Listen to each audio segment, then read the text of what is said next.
था कि हमारा बच्चा समय पे भी हुआ है, जन्म के बाद क्राई भी किया है और बच्चे का वजन भी नॉर्मल है, तो इसको एनआईसीयू में क्यों रखा गया है।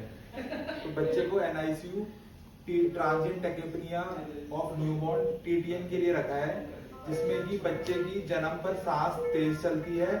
इसका कारण होता है कि जो नॉर्मली लंग में फ्लूइड होता है वो बच्चे का डिलीवरी पे निकल जाता है, लेकिन कुछ बच्चों में ये प्रोसेस स्लो होता है, उनको टीटीएन होता है और इस वजह से हम बच्चे को एक दिन के लिए एनआईसीयू में रखते हैं। उम्मीद करते हैं कि एक दिन बाद इसका डिस्ट्रेस सेटल हो जाएगा।